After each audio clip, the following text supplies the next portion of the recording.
Buenas noches, mi nombre es Tania Susana Muñoz Romo, es la materia de Fisiopatología Aplicada 3 con el profesor Alejandro Ariel García Arriaga.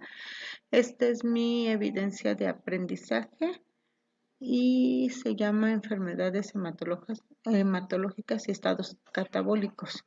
Es la actividad 3 y es el momento número 3.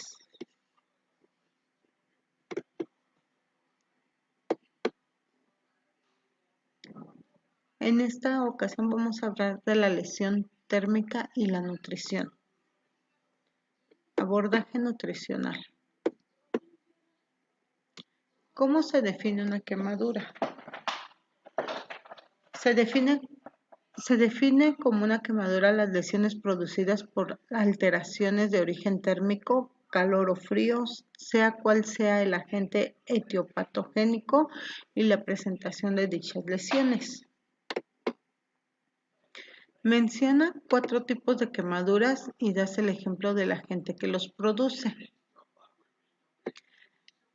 Quemaduras térmicas, sus agentes son calor, líquidos calientes, fuego directo, gases inflamables y el frío con congelación. Eléctricas es la electricidad atmosférica e industrial. Químicas, productos químicos, ácidos bases, gases radiactivas, radiación, el sol, radiaciones ultravioletas, radiaciones ionizantes, rayos X, energía atómica, radiación por isótopos radioactivos.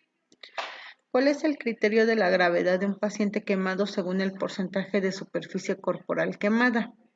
Los criterios de gravedad de un paciente quemado son menor de 15%, es quemado leve, mayor de 15%, quemado crítico. ¿Qué es la regla de los 9 para determinar la superficie corporal quemada y cuál es su variación en niños? La regla de los 9 de Wallace es un método que se utiliza para calcular la extensión cutánea quemada en un paciente. Consiste en dividir la superficie del cuerpo en áreas equivalentes al 9% de la superficie corporal total quemada o por múltiplos de 9. La tabla de Land y Wonder en los niños va variando las proporciones del porcentaje de sus distintas zonas anatómicas durante su crecimiento, siendo la cabeza mucho mayor y los miembros mucho más pequeños.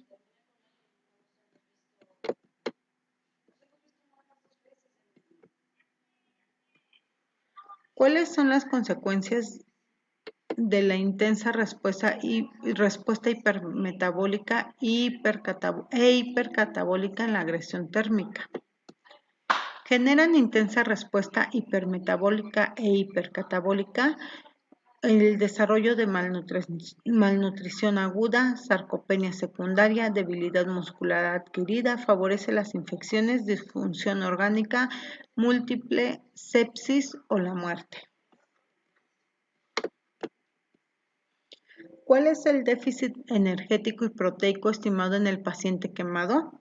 Según estudios realizados a 90 pacientes quemados críticos que requirieron ventilación mecánica por un periodo mayor a 72 horas, el análisis permite afirmar que estos pacientes tuvieron un déficit energético estimado de 943 más menos 654 calorías por día y un déficit de proteína de 49 más menos 41 gramos por día. ¿En qué porcentaje se eleva el gasto basal en el paciente quemado? La respuesta hipermetabólica inducida por la agresión térmica se caracteriza por un aumento de la tasa metabólica basal hasta un 40% por encima de los valores normales, con importantes alteraciones de la función mitocondrial. ¿Cómo se hace el consumo de oxígeno en pacientes quemados críticos respecto a una persona sana? En individuos sanos, aproximadamente 2/3 del consumo de oxígeno está acoplado a la fosforilación oxidativa, en tanto que el tercio restante es atribuible a la termogénesis. En el paciente quemado crítico, esta relación se invierte, presentando un tercio de respiración mitocondrial acoplada con la fosforilación oxidativa, en tanto que los 2/3 restantes de la respiración total son disipados como calor. ¿Cuál es la fisiopatología de la hiperglucemia, la hiperlactemia y la resistencia a la insulina asociada a la lesión térmica? En la quemadura, el aumento de la tasa de producción y oxidación de glucosa, así como una extracción tisular inadecuada de la misma, generan hiperglucemia e hiperlactemia. La lesión térmica induce estrés sobre el retículo endoplasmático en la piel, tejido adiposo y muscular. Este se relaciona con la resistencia a la insulina. ¿Cuál es el efecto fisiopatológico de la lesión térmica sobre las proteínas? La respuesta hipercatabólica disminuye con el aporte de la insulina exógena, desviando el balance entre la síntesis y la proteólisis, la cual ocurre fundamentalmente en el músculo esquelético. Se incrementa hasta un 400% en la síntesis proteica con el aporte de insulina. Este efecto parece estar mediado por un aumento del transporte de aminoácidos, donde se describe 500% de la captación de fenilalanina. ¿Cuál es la pérdida de nitrógeno estimada en la lesión térmica? 1 metro cuadrado de piel quemada genera una pérdida diaria de nitrógeno de 20 a 25 gramos, lo cual determina una pérdida de entre el 20 y 25% de masa magra corporal. La pérdida del paciente quemado sin terapia nutricional supera los 0.2 gramos de nitrógeno por kilogramo por día, lo cual supone una pérdida de peso del 10% en la primera semana asociada a la disfunción inmune, alteraciones en la cicatrización, úlceras por presión, mayor incidencia de infecciones. Menciona 5 alteraciones fisiopatológicas en el metabolismo de lípidos. 1. Aumenta la lipoproteína LDL, triglicéridos. Aumenta persistente en los niveles de glicerol. Descenso en los niveles de anticuerpos cetogénicos. Aumento de grasas saturadas y monoinsaturadas de la acción proinflamatoria. Incremento de la movilidad de infiltración de grasa, principalmente del hígado. Menciona los micronutrientes que se ven alterados en la lesión térmica. Los micronutrientes alterados son cobre, selenio, zinc, boro, bromo, hierro y yodo. Las mayores pérdidas se producen durante el día 1 con una reducción de la pérdida tras las primeras 24 horas. También hay deficiencia de vitamina A, C y D.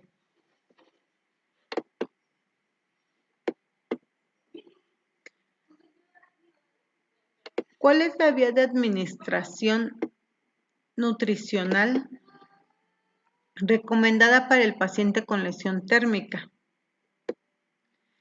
Nutrición enteral es la elección del paciente crítico quemado. Se ha recomendado al inicio precoz de esta vía nutricional. ¿Qué tan rápido se debe comenzar la nutrición enteral? Se recomienda el inicio en las primeras 24 horas, ya que se demostró en 153 pacientes que hubo una reducción hospitalaria y de infecciones en las heridas. Menciona 5 beneficios de iniciar la terapia nutricional aplicada precozmente. Reducción de la estancia hospitalaria. Reducción de la infección de heridas. Disminuye los niveles de catecolaminas, cortisol, glucagón. Aumento de la producción de inmunoglobulinas. Mantenimiento de la barrera intestinal, la motilidad y el flujo sanguíneo.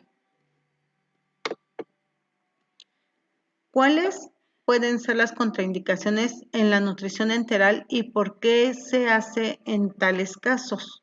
Un aspecto relevante que puede limitar es la disfunción gastrointestinal y el fallo intestinal secundario, el desarrollo de hipertensión abdominal, la aparición de disfunción intestinal contraindicada en la vía enteral.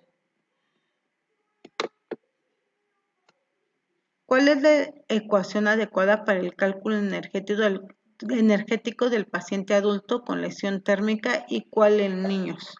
En los adultos, las ecuaciones predictivas para el cálculo de necesidades energéticas en el paciente quemado crítico está principalmente la ecuación de Toronto, que su resultado se aproxima a la calorimetría indirecta.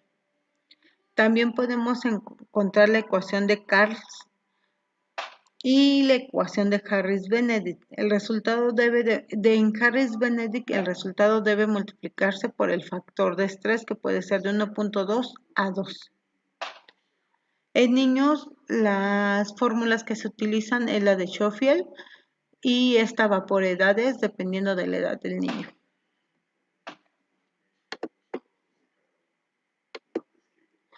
¿Cuáles deben ser los aportes de carbohidratos, lípidos y proteínas en porcentaje y en gramo por kilogramo por día? De carbohidratos se recomienda del 60 al 65%, que son de 5 a 7 gramos por kilogramo por día. De lípidos son del 15 al 18%, lo que equivale de 1 a 1.5 gramos por kilogramo por día. Y de proteínas es del 20 al 25%, lo que equivale de 1.5 a 2 gramos por kilogramo por día. ¿Cuáles deben ser los aportes de micronutrientes presentes? Presenta 10 de estos. El cobre y la cantidad a aportar es de 4 a 5 miligramos. El selenio es de 300 a 500 unidades de gramos por decilitro. El zinc de 25 a 40 miligramos por decilitro. Vitamina C de 1 a 3 gramos por decilitro. Vitamina D 600 unidades. El beta-caroteno de 3.6 miligramos. Bioflavonoides 30 miligramos. Vitamina A 10.000 unidades. Vitamina E de 20 a 25 unidades. Coenzima Q10 10 miligramos.